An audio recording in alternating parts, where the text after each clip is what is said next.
বর্ষবরণের রাতে উত্তরপাড়ায় মার খেলেন তৃণমূলের পঞ্চায়েত সদস্য। আশঙ্কাজনক অবস্থায় আরজিকর হাসপাতালে ভর্তি করা হয়েছে তাকে। গতকাল ঘটনাটি ঘটেছে উত্তরপাড়ার মাখলায়। এই ঘটনায় এক অভিযুক্তকে আটক করেছে পুলিশ।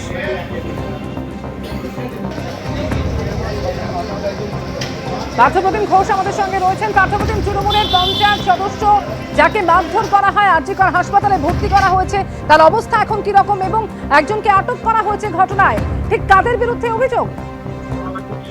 দেখো, পুলিশ এই ঘটনা তদন্ত শুরু করেছে এবং বর্ষবরণের রাত্রে এই ঘটনাটি ঘটে। সেটা হচ্ছে উত্তরপাড়ায়, যেখানে অটো স্ট্যান্ডের বাইরে পঞ্চায়েত সদস্য তিনি বসেছিলেন এবং তখনই কিন্তু তাদের উপর হামলা হয়। এবং এই হামলার পিছনে কি কারণ রয়েছে এখনো পর্যন্ত স্পষ্ট না। কোনো রাজনৈতিক কারণ নাকি কোনো ব্যক্তিগত শত্রুতা, সেই বিষয়টা স্পষ্ট না। তবে পঞ্চায়েত সদস্য তিনি কিন্তু গুরুতরভাবে আহত হয়েছেন এবং ওনাকে উত্তরপাড়ার সেট জেনারেল হাসপাতালে প্রথমে নিয়ে যাওয়া হয় এবং সেখান থেকে আরজিকর মেডিকেল কলেজ হাসপাতালে স্থানান্তরিত করা হয়েছে। ঘটনায় একজনকে পুলিশ আটক করেছে এবং বাকিদের কে বা কারা যুক্ত রয়েছে সেই বিষয়ে গোটা বিষয়ে খোঁজ খবর শুরু হয়েছে। তবে এই ঘটনায় কেন্দ্র করে এলাকায় যেহেতু একটা উত্তেজনা পরিস্থিতি তৈরি হয়, পুলিশ সেখানে মোতায়েন করা হয়েছে এবং যে জায়গায় ঘটনাস্থল সেই জায়গায় স্থানীয়রা অভিযোগ করছেন সেখানে মদের আসর এবং মদ বিক্রির আসর বসে। সেই ঘটনায় কেন্দ্র করে নানা অপরাধমূলক কাজকর্ম সেখানে মাঝে মধ্যেই হয়।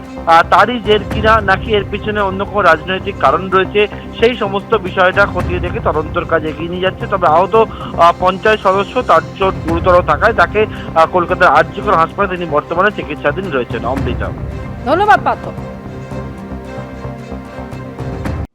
বর্ষ শেষে রাতে বড় উপহার পেলেন বাংলার ফুটবল প্রেমীরা। কেরলকে 1-0 গোলে উড়িয়ে ভারত সেরা বাংলা। কেরলের কাছে দুবার সন্তোষ ট্রফি ফাইনালে হারের মধুর প্রতিশোধ নিল বাংলা। বাংলার হয়ে একমাত্র গোল রবি হাঁসদার। 6 বছর বাদে সন্তোষ চ্যাম্পিয়ন সঞ্জয় সেন ব্রিগেড।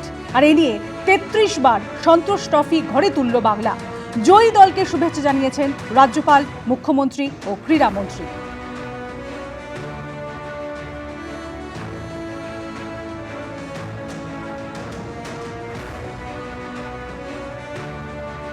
আমি 27 বছর বাদে প্রথম আমাকে বাংলা কোচ নির্বাচিত করেছে। আমি ধন্যবাদ জানাবো আইএফএ সেক্রেটারিকে এবং নির্বাচক মন্ডলী। বাংলাকে এই যে সম্মানের আসনে বসাতে পারাটা, এটা ছেলেরা অজবাব দিয়ে দিয়েছে। আমার কিছু করণীয় নেই।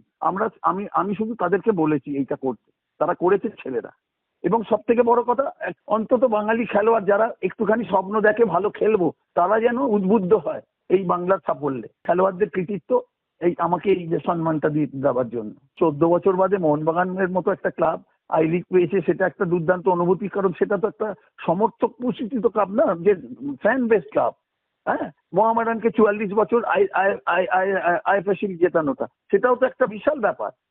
একটা 44 বছর বাদে একটা 100 বছরের পুরনো ক্লাব ট্রফি জিতছে, সেটাও যেরকম অনুভূতি। আর বাঙালি আমি, আমার রক্তে বাঙালি, মানে বাঙালি আমি। বাংলাকে কিছু দিতে পেরে এর থেকে ভালো আনন্দ আর অনুভূতি আর কি ভাষায় প্রকাশ করতে পারবো না।